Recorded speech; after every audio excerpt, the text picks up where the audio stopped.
Victoire du Barça, les gars. On gagne. Et oui, on prend les 3 points. Le Barça gagne grâce à un but de Victor Roque. Quel match intense. Quelle sensation de fou. Le débrief.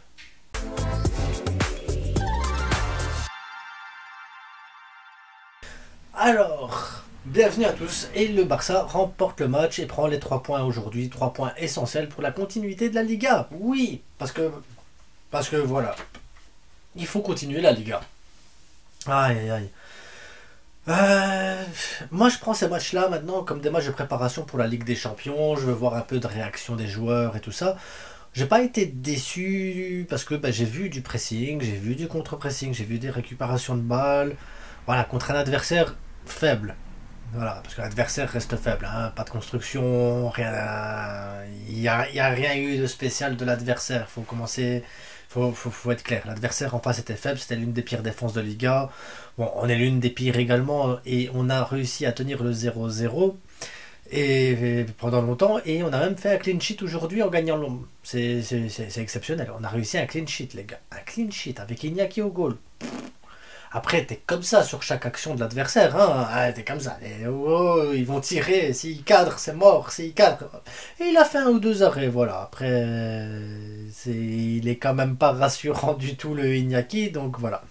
Donc j'ai regardé le match pas en tant que supporter déjà parce que j'ai hurlé au but de Victor Roque parce que ça fait plaisir de voir Victor Roque marquer. Faut dire ce qui est. Le gamin, il rentre, voilà, il marque. Surtout que décision de Xavi, là, tu dis, Ferran Torres, voilà, il est titulaire, à la place de Félix, Félix qui s'est tordu la cheville. Donc, tu te retrouves avec Ferran là en attaque, et au bout de 4 minutes, Ferran blessure. Donc là, on a perdu Ferran pour un mois. Ça, c'est ce qu'ils annoncent aujourd'hui. Demain, ils annonceront que la saison est terminée pour Ferran. Mais donc, tu fais rentrer Fermín López. Fermín López, tu le fais sortir à la 60e. Donc le gamin, il a joué un petit 55-60 minutes. Enfin, plus 50 minutes qu'il a joué qu'autre chose.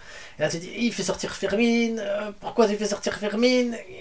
Et 2 minutes après, Roque il marque. Donc voilà, là tu oublies que Fermín il est sorti. Tout d'un coup, là, Fermín c'est sorti de la tête. Sauf que, t'arrives. Tu vois quand même Robert Lewandowski sur le terrain. Là, tu te poses la question. Tu te dis, mais lui, pourquoi il est là? Pourquoi Robert il est là? Bon, il est là. Et je me dis, bon, j'observe le match. Et je remarque une chose essentielle avec Robert Lewandowski, c'est qu'il est bon en déviation. Il est bon. Robert Lewandowski est bon en déviation. Est-ce que pour préparer les matchs de Ligue des Champions, on ne devrait pas essayer autre chose? Mais avec Robert, hein, je parle avec Robert. Donc, 2 secondes. Donc, comme je le disais ici, est-ce qu'on ne devrait pas essayer quelque chose? Parce que Robert Lewandowski, il est ici. On joue en déviation souvent avec lui. Le truc que j'ai remarqué aussi, c'est qu'on avait beaucoup plus de maîtrise sur le match quand Pedri jouait en 6. Donc Pedri ici en 6. Ça l'évite de faire trop de courses et puis il récupère pas mal de ballons et son placement il est vraiment très très bon. Un peu comme Busquets en fait. Et Pedri pourrait combler ce manque que Busquets a laissé avec plus de volume de jeu. Donc Pedri là en 6. Là tu as Frenkie de Jong et là tu as Gundogan. Ok? Moi je me pose la question, vu que notre petit Lewandowski, il est là. Excusez-moi. Que nos ailiers, ils écartent. Ça, c'est nos ailiers. On s'en fout du nom. Donc, Yamal et voilà. Je me pose la question, une question toute bête. Est-ce que Robert Lewandowski, donc la défense, elle est là. Est-ce que Robert Lewandowski ne peut pas faire l'appel comme ça ainsi vers Pedri? Pedri donne la balle à Robert et Robert la contrôle pas. Robert, juste, il la dévie comme ça ou il dévie la balle comme ça. Et Gundogan et Frenkie de Jong devraient pénétrer dans le demi-espace comme ça, parce que Robert attire les défenseurs.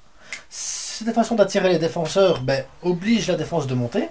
Et Robert, en une touche de balle, vu qu'il ne sait pas contrôler la balle, fait juste une déviation toute bête, parce que le garçon, il sait faire des déviations, et à ce moment-là, avoir un Frenkie de Jong et un Gundogan qui viendraient en deuxième ligne directement, profiter de cette profondeur pour aller marquer un but. Tu vas retourner avec maman? Oui. Allez. Retourne avec moi, maman Loulou. À tantôt.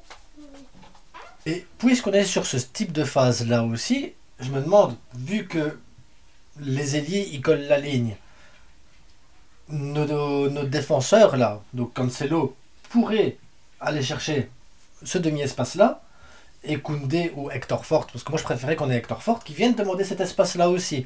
Ce qui permettrait que c'est une déviation ou quoi, ben t'as un Lamine Yamal qui peut rentrer dans l'axe pour délivrer un centre, ou Cancelo, ou peu importe qui est là, Ferran, bon ce sera pas Ferran, mais ça m'énerve que ce soit Roquet, mais demander à ce joueur-là de faire un centre, ou alors demander à Roquet de se placer là, à la place de Cancelo, Cancelo se mettre là, et Cancelo faire un centre, et tu te retrouverais à ce moment-là avec Roquet, Frenkie, Gundogan et Hector Fort dans ce secteur-là pour recevoir un centre. Et tu aurais Robert Lewandowski qui viendrait ici à l'entrée du rectangle et essaierait de récupérer la balle. Je me demande si tactiquement il n'y a pas possibilité d'utiliser Robert Lewandowski différemment. Parce qu'on va devoir faire avec Robert Lewandowski, j'ai bien compris le concept. Défensivement, j'ai remarqué sur ce match-là vraiment Pedri a joué en 6 et il a été excellent en 6. Excellent. Son placement, sa vision de jeu, sa relance, son calme. Ça m'a fait penser à Busquets Prime dans sa manière et sa gestuelle. Avec un peu plus maintenant d'expérience et tout ça, franchement, il peut devenir très très très très bon dans ce rôle-là. Ce qui permettra à Gavi, à son retour, d'avoir le poste que je viens de mettre là, à Frenkie par exemple. Et à Fermin Lopez d'avoir le poste de Gundogan et comme ça d'avoir une vraie rotation. Ça change pas qu'il nous faut un vrai 6 quand même pour derrière avoir quelqu'un pour remplacer Pedri. Pour ça, j'irais mettre Casado directement et le former pour ça, mais ça permettrait d'avoir de la relance et tout ça. Donc voilà, j'analyse le match en fait en direct comme ça, parce que il n'y a pas grand chose à dire sur le match. Hein. Les statistiques, elles sont claires, elles sont nettes. Défensivement, on est à chier et dès qu'il y a une action de l'adversaire, on a peur. Offensivement, on est à chier, il nous faut 50 tirs pour pouvoir encadrer une. Voilà, et celle qui est cadrée, il faut encore qu'on arrive à la mettre. Mais par contre, dans la création et dans les mouvements, il y a possibilité, on a des joueurs suffisamment intelligents. Frenkie me plaît plus quand il va et qu'il déborde. Gundogan, la même chose. Il me plaît plus quand il va et qu'il déborde. Robert Lewandowski, dès qu'il ne doit pas contrôler la balle, il me plaît plus aussi. Donc, essayer de sortir ses points forts là et de faire le maximum, quoi. Il y a possibilité de faire quelque chose de bien en Ligue des Champions. Possibilité de travailler nos points forts. Koubarsi, il a été exceptionnel aussi sur ce match-là.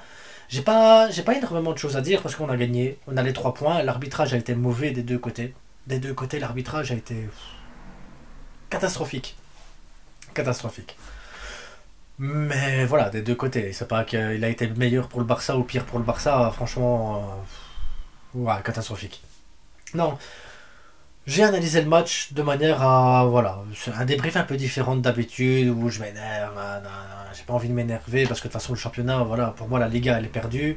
Il nous reste la Ligue des Champions, je voulais voir une réaction des joueurs et je vous dis, j'ai vu un pressing, un contre-pressing intéressant, j'ai vu des mouvements intéressants aussi et j'ai vu également des joueurs en manque de confiance. J'ai vu des joueurs qui doutaient, des joueurs qui manquaient d'automatisme, des joueurs qui étaient perdus sur le terrain, des joueurs qui n'arrivaient pas à se retrouver les uns et les autres. En soi, c'est problématique, mais ça peut se corriger.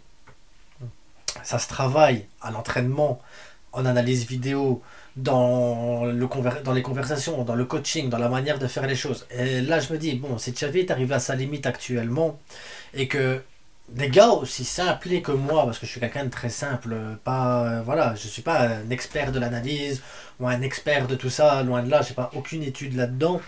Et j'arrive à voir certaines choses, certaines brides. Je me dis que vous aussi, vous voyez aussi certaines choses que je ne vois peut-être pas, qui pourraient être en bien ou en positif. Hein.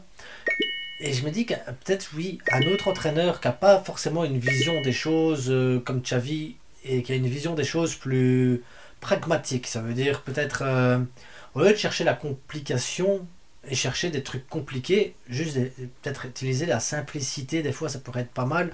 Donc un entraîneur avec un jeu un peu plus simple, plus direct et avec plus de percussion et avec une récupération plus haute pourrait peut-être apporter plus de choses. Maintenant notre problème il est défensif parce que en jouant comme là je l'explique, tu te découvres défensivement parce que tu te retrouves avec Aroro, Koundé, Pedri derrière.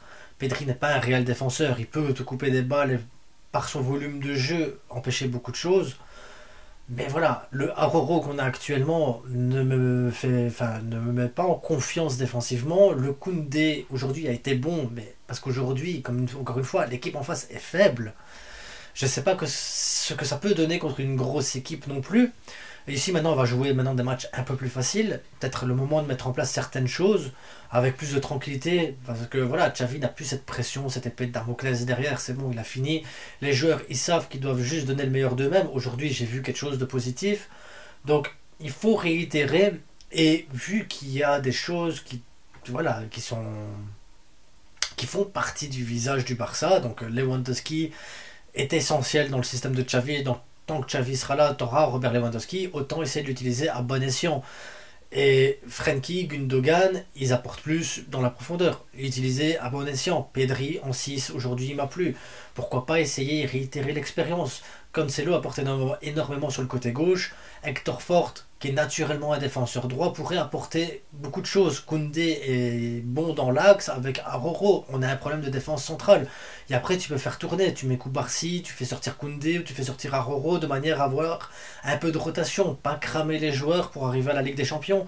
Voilà, il y a beaucoup de choses qui doivent se travailler, beaucoup de choses qui doivent être revues réellement. Maintenant, bah, tu perds Fermin Lopez, tu perds Ferran Torres, t'as toujours pas de retour de Rafinha, t'as pas Joao Félix, tes attaquants c'est Victor Roque, Marc Gouillou, Lewandowski, Yamal. Bon, à part Robert Lewandowski, le plus vieux c'est Roque avec ses 18 ans. Donc voilà, niveau expérience c'est compliqué. Défensivement, ton meilleur défenseur actuellement il a 17 ans, ton meilleur ailier a 17 ans. Ton joueur qui a le plus d'impact sur le physique et tout ça, actuellement, il a 20 ans, c'est Fermin.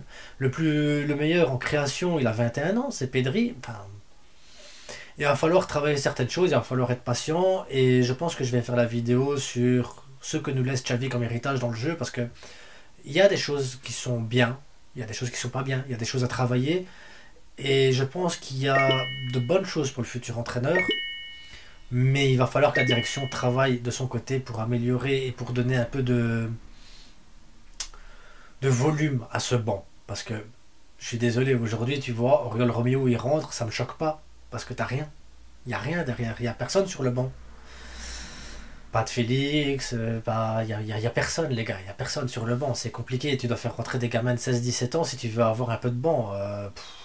Là, tu joues contre une équipe nulle, mais ça va être compliqué, les gars. La fin de saison va être longue, va être compliquée, donc on va partir sur plus de l'analyse, sur un peu plus de positif, parce que de toute façon, c'est ça qu'il faut retenir, le positif, les gars. Et une chose que j'ai à noter aussi, les supporters au stade étaient derrière le Barça. Les supporters au stade ont chanté tout le long du match, les supporters au stade ont mis une ambiance de dingue, et à nous de soutenir un peu le Barça comme eux, ils le font, les gars. Soyons derrière le Barça. En attendant, n'oubliez pas, le plus important, c'est que du foot. Et on se retrouve demain pour le débrief du Real Madrid. Et peut-être une petite vidéo demain sur le Barça. On va voir suivant les commentaires. Tiens, mettez-moi plein de commentaires. S'il y a plein de commentaires, je vous répondrai en vidéo demain. Allez, ciao, bon mercredi et à demain.